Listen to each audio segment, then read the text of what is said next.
Little Billy One Shoe wandered into town. All the children laughed and it made Billy frown. Susie Sarah Jones said, leave Billy alone. Billy's gonna be a king one day when he's grown. Ooh, go on, Billy. Howdy, music lovers. Tom from Blakgraz here. That is the first part of the first verse of Little Billy One Shoe, my song. So welcome to another Guitar and Gab. In this one, we're going to discuss basically what's happening in the Blakgraz camp. There's all kinds of exciting things been going on, and maybe even a little bit of what's going on in the industry as far as music goes, at least that we're hearing about. So I hope you're ready for that. Let's get to it.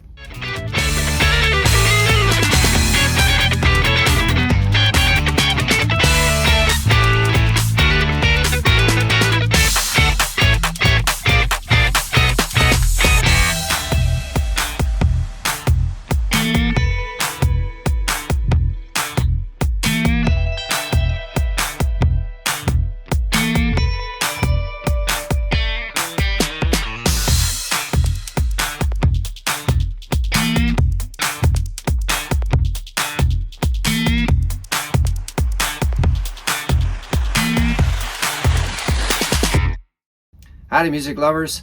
All right, so just so you know, I'm playing Betty today. You've seen her before. She is one of my favorites. Well, they're all my favorites, and I always say that, but she's my D-sharp guitar. This is a custom build out of Austin, Texas, 80s Strat body style, the new neck and everything, new on-off switch too, by the way. And I'm wearing my Surf City line t-shirt. We're going to be going back there this year. Actually, it's really nice. So howdy to everybody from Surf City. I do believe that's North Carolina, if I'm not mistaken. North Carolina, and I can't remember if it's June or July. I think it's July. Yeah.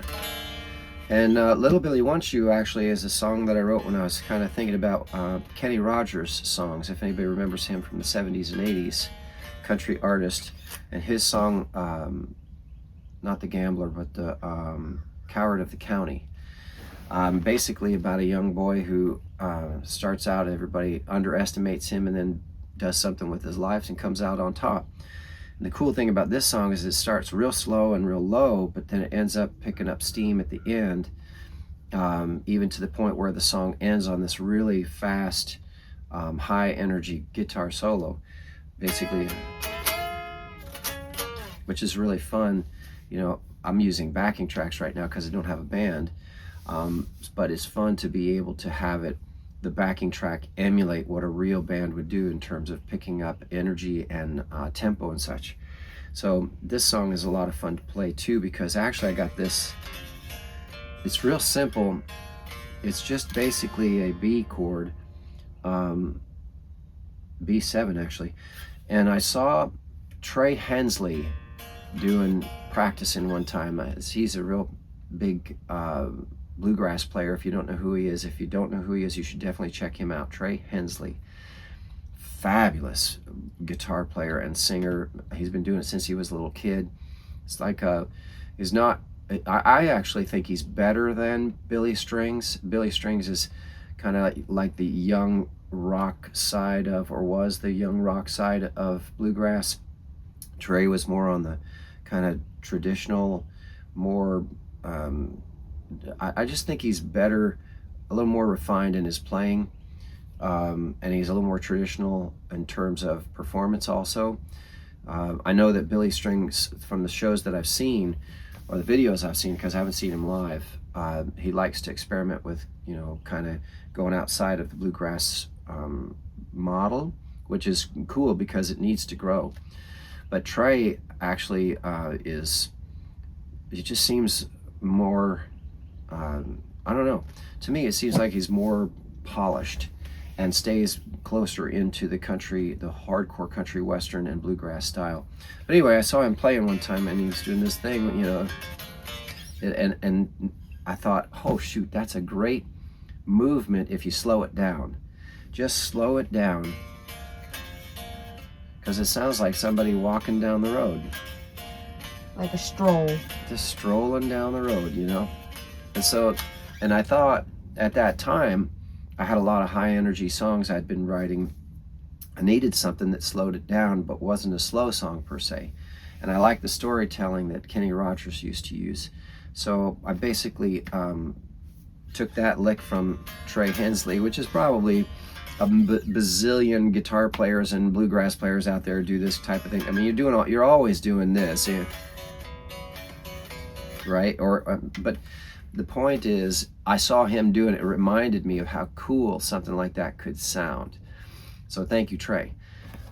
So that's Little Billy One Shoe, and basically the progression of the song goes from, he's this little boy with literally only has one shoe, his family's so poor and everybody makes fun of him, to he grows up and develops his skill, and the hinting is that he develops as a guitar player, of course, because I'm a huge fan of playing guitar, and becomes famous and has grown and grows into a man. And this girl who kind of defended him when he was little has been waiting for him to come back and fall in love with her or show his love for her, but he didn't want to do that until he had made a name for himself, and it took some time. So finally, when he grew up and he's a grown man, and his show comes to town, and the whole town is there watching, and he goes and he grabs her, lifts her up, gives her a ring, and carries her off into the sunset type of thing. So that's the romantic in me. The joke about guitar players is that they're all bleeding hearts, and that's definitely me. So anyway, that's a little bit about Little Billy One Shoe, and when you see me play it, you'll see me play Little Billy One Shoe on Betty, because the song is actually in not B as it looks like here for the guitar players out there. This is my root here at the 2nd fret of the A string. It's actually not B, it's actually B flat according to a tuner. So because this whole guitar is down a half step, and the reason I did that is years ago I played in a band where we had everything tuned down a half step for the singer, because he was a kind of a it was rock singer, and he was really hard on his voice. So to give him a little bit of a break, we would tune everything down a half step, and then I carried that over into Blakgraz when I first started writing for some reason. But then what I found is that when I tune down a half step, on this guitar in particular, it has a deeper sound. It's obviously lower, but it's only by a slight amount. But it's so interesting when I'll switch from, say, Chaussette, which is tuned to standard 440E, and I'll switch to this guitar, to Betty, and she's just down that half step, and I'll go for Strong Love,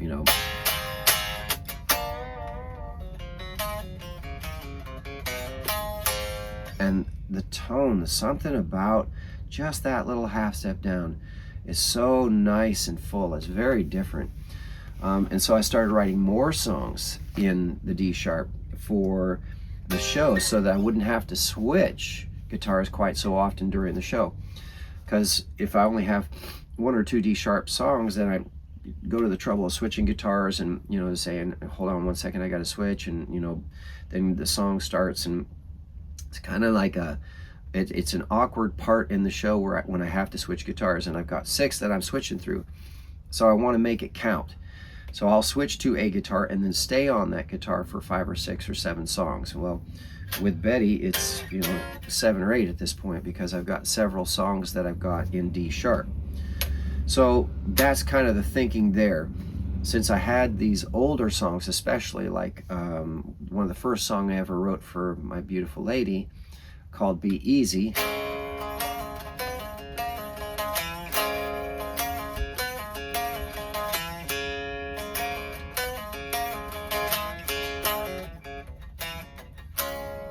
I remember the first time I met her. I told myself I could get her. I told myself she was the one for me. So that one's in D sharp also. So I've got these older songs that are in D sharp, and now I've got a whole bunch of new songs that are in D sharp, so I need a guitar to be able to cover all that. And when I script out the show or schedule out the songs in what order I want them for the show, I'll lump all the D sharp songs together, according to what I think will work. I'm starting to get enough that I might end up picking up Betty again later in the show and splitting them up a little bit more because I'm getting more songs in D sharp. For instance,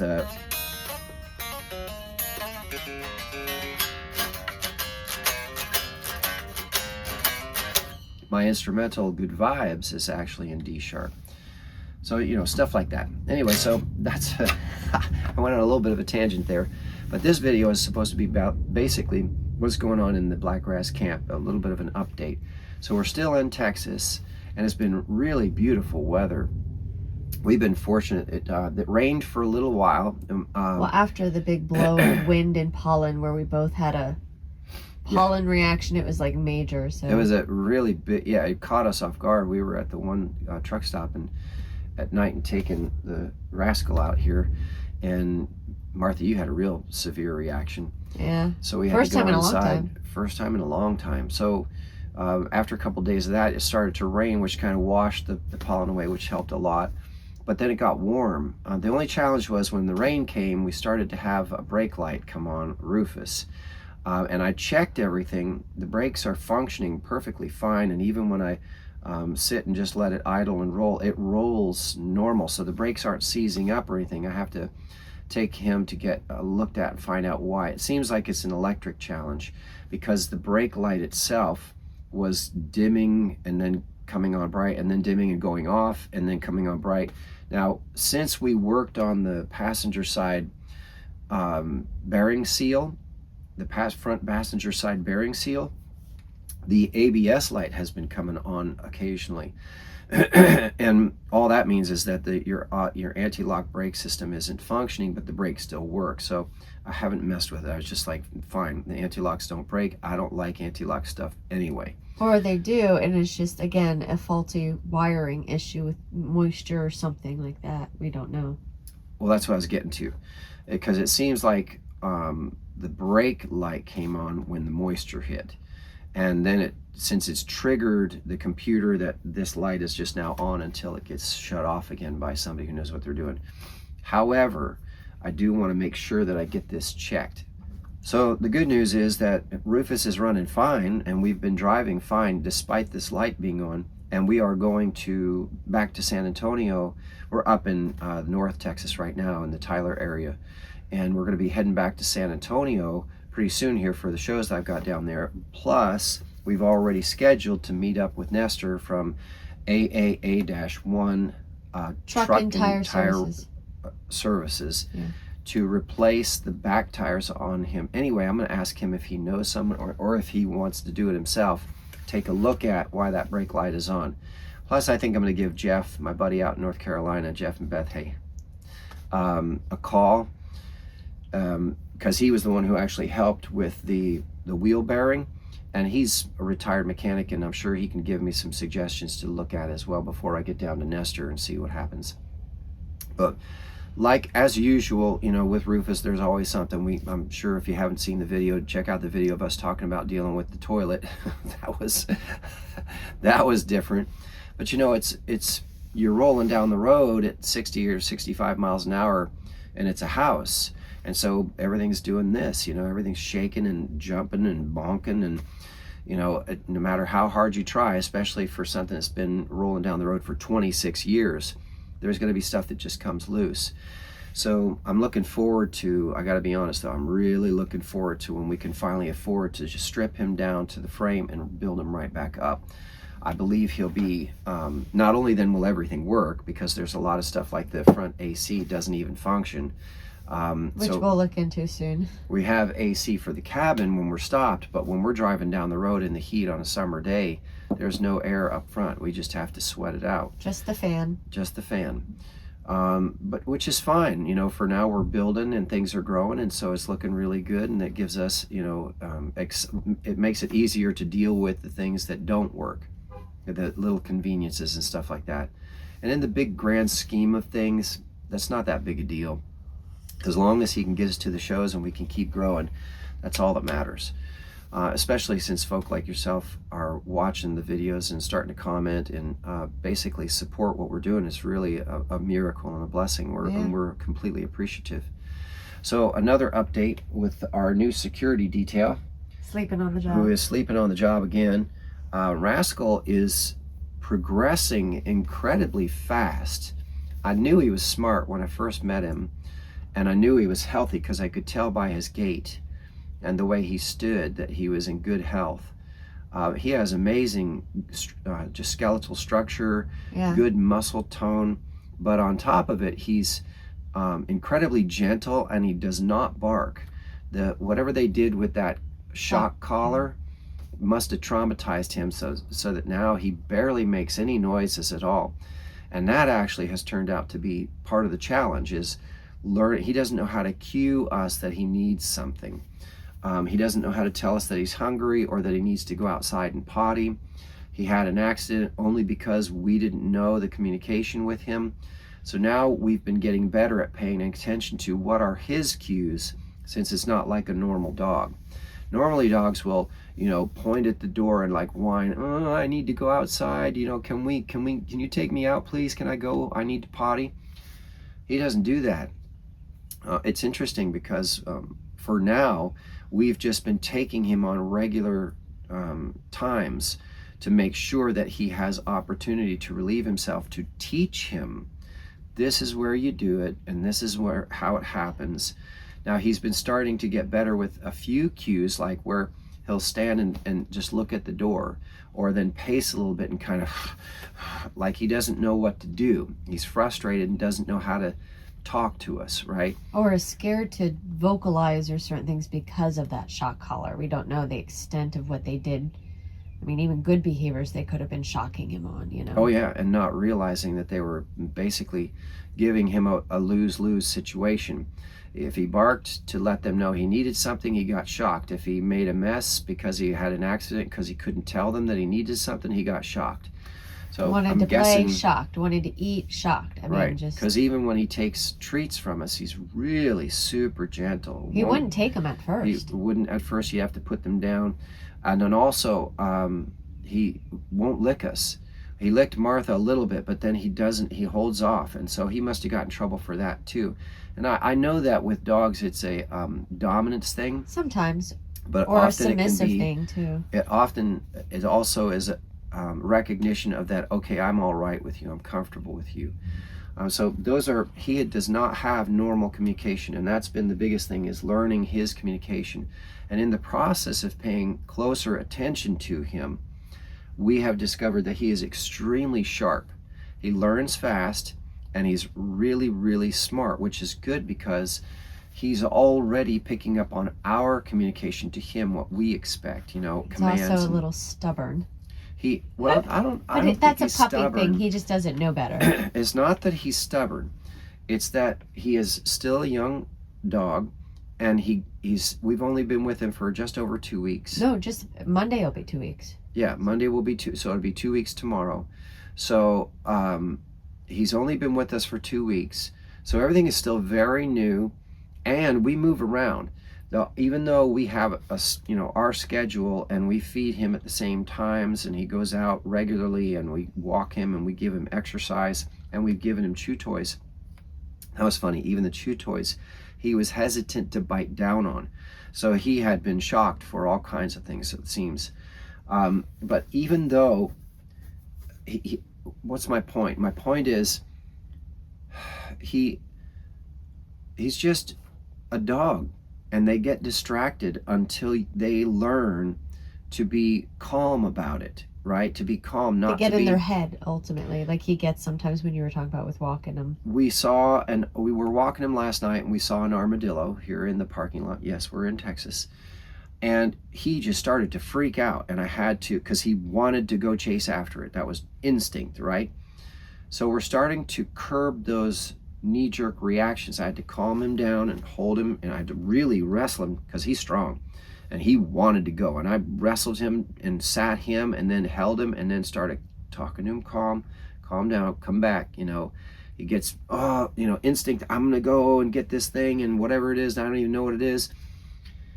So it's just more experiences like that where he realizes it's not necessary to do that because we're with him and we will take care of it. We are the alpha, we take care of it. And Makes me you wonder know, how long he was on his own potentially too, after being running away or dumped or whatever too, because of enough time of running around and chasing after every little thing that moves that Yep. sets into. Well, we were at that truck stop where we found him 2 or 3 days, and he was there the whole time. So yeah, we don't know how long before then too. But anyway, so the update for him is he's making great progress. This boy is smart, and he's so good. He's not actually food motivated. While he likes treats, he is not motivated by treats. He's actually motivated by affection. He wants to fit in. He wants to love, be loved, and he wants to be, just scratched and petted and reminded that he's important to us. And so it's really easy to bring him back down from those keyed in emotions because you just look him in the eye. He has never growled at us. He has never barked at us. He's made a little bit of a playful noise at Hannah because Well, he wanted her to play with him. Yeah, that's just kind of like a, Yeah. Come on, let's do something. Yeah. And she's like, yeah, whatever. You're too big. I don't know you. I don't trust you. But they're getting along a lot better. They are. I mean, they're fine. There's no issue. It's just he wants her to, hey, I'm over here. How about you like me now? Do you like me now?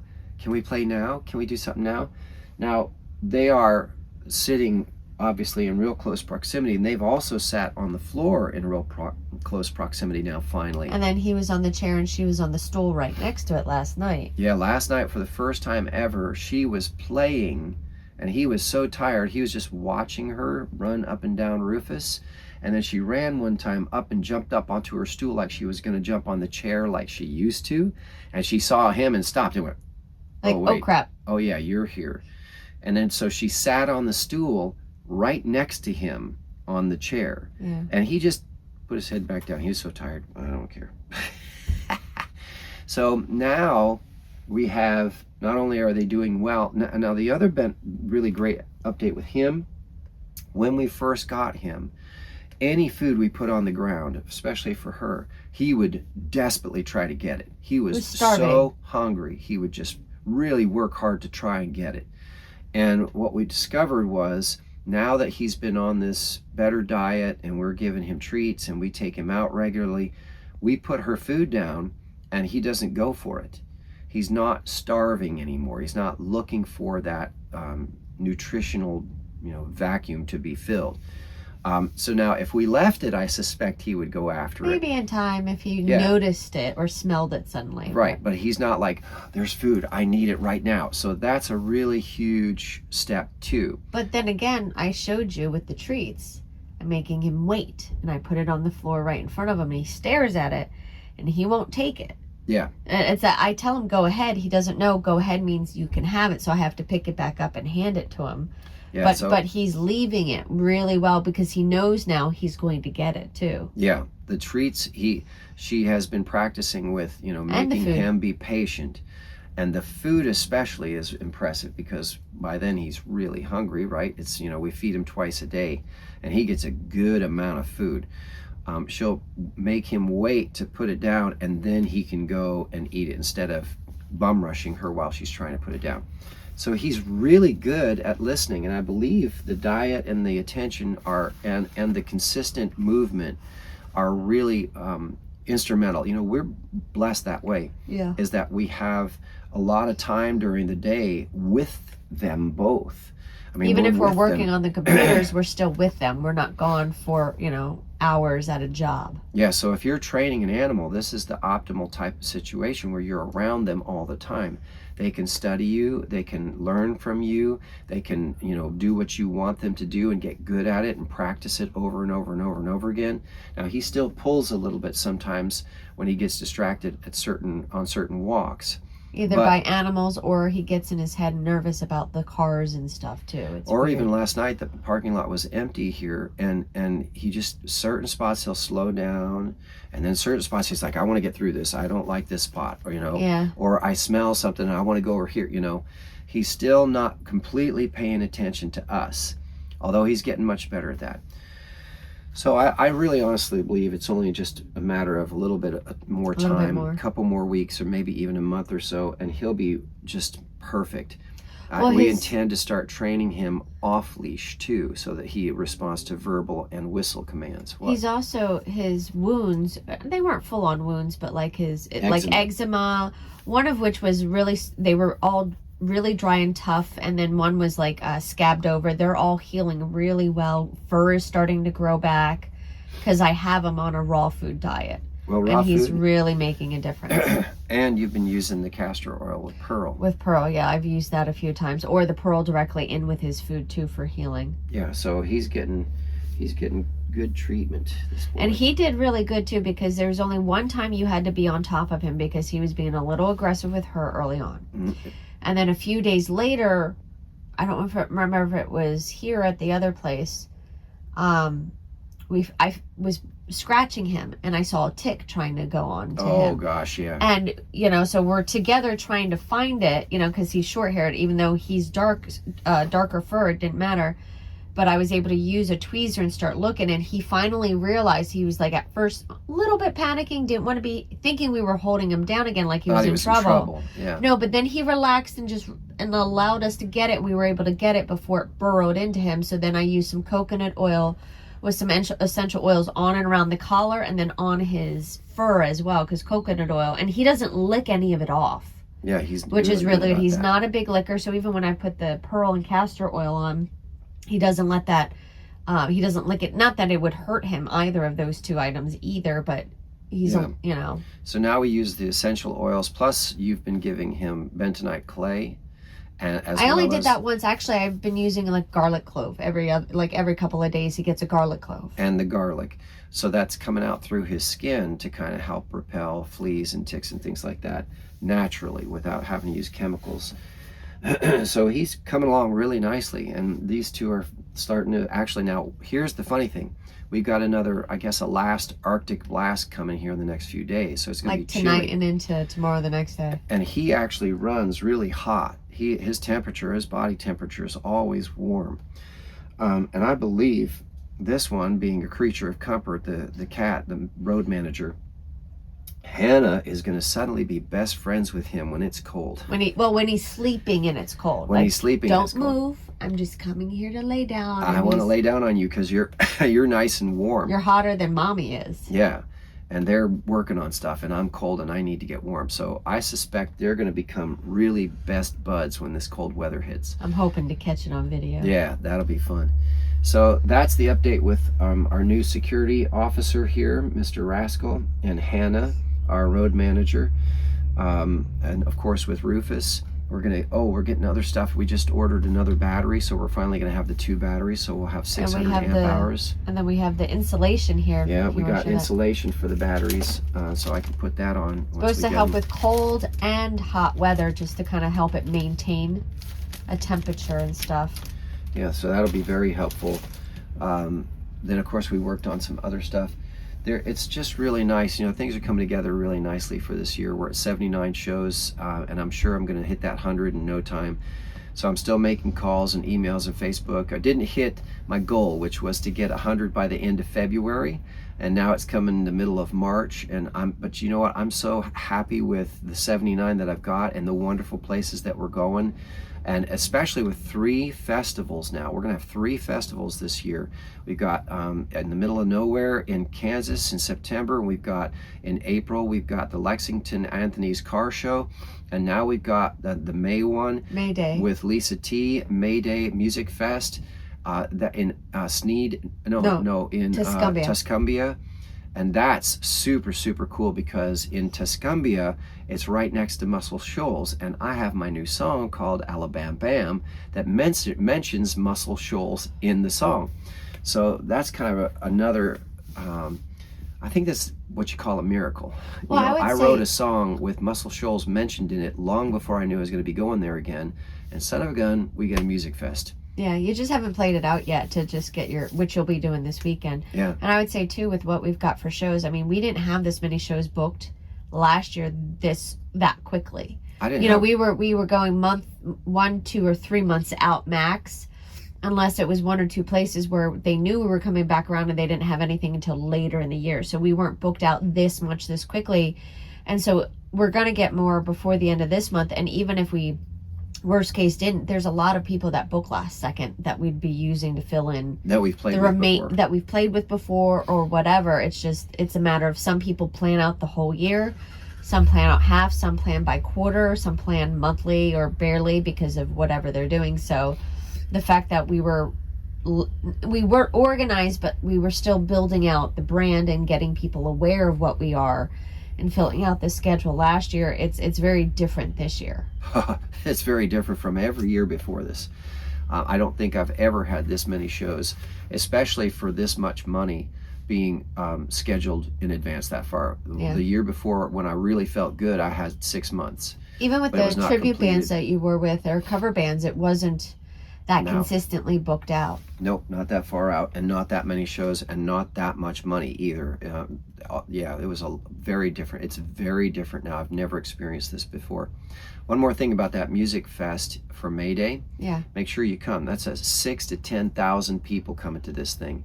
If you can make it to Tuscumbia, Alabama on May 23rd. May 23rd, it's to help our veterans. Right, it's for housing for veterans. It's a benefit, but a music fest. You got to come. This thing is huge. People come from all over for this. So 6,000 to 10,000 people, she said she's had every year she's done it, and this their 6th annual. That's like when we helped out Patrick and Founders Day. When we went up and did Founders Day, they get 6,000 to 10,000 up in a tiny old little town in Pennsylvania. They were bringing them in on the train, on the steam train too. It was cool from Jim Thorpe.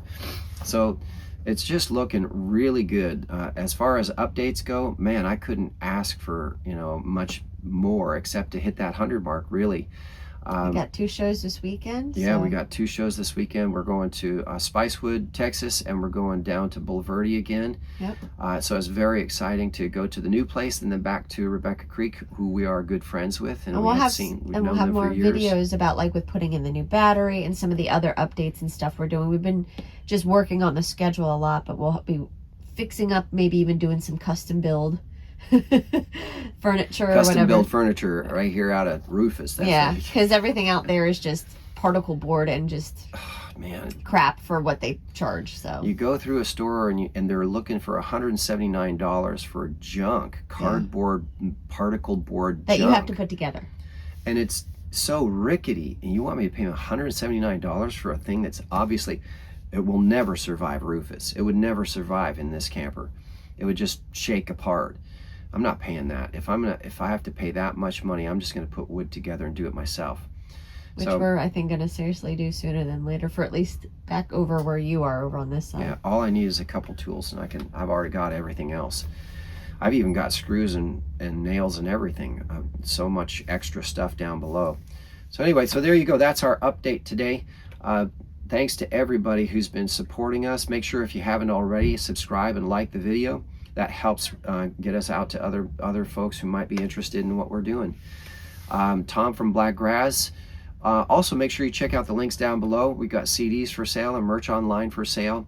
And we have merch for sale at shows, emotional support beverage koozies, and then also handmade t-shirts. And it looks like we're going to be buying, before we head out for South Carolina, it looks like we're going to be getting some more merch too. Some actual CDs, maybe. Either actual CDs or maybe even t-shirts, maybe hats, because things are going so well that it looks like we're going to need them. So we're just going to make the investment and let it roll down the road, right? And hope to see y'all on a Tuesday live here on YouTube. That's exactly what I was just going to say. Yes, and don't forget that every Tuesday we have a live here at Rufus Studios, Tuesday at 8 o'clock Central Time. So when we head east, it's going to be 9 o'clock Eastern Time. We got to make sure we keep that time the same. And those have been actually a lot of fun. So make sure you check that out. I've been enjoying answering questions and telling stories and playing songs that I don't always get to play. Or the interesting influences people are pointing out that they hear in a song. Oh yeah, that's always my favorite. Let's see if they catch what I was thinking of, and then to hear what they think it sounds like. That's always fun. So there you go, folks. Hopefully we'll see you on a Tuesday live, or even better, I'll be able to meet you in person, shake your hand, and thank you for coming to a live show. All right, see you next time.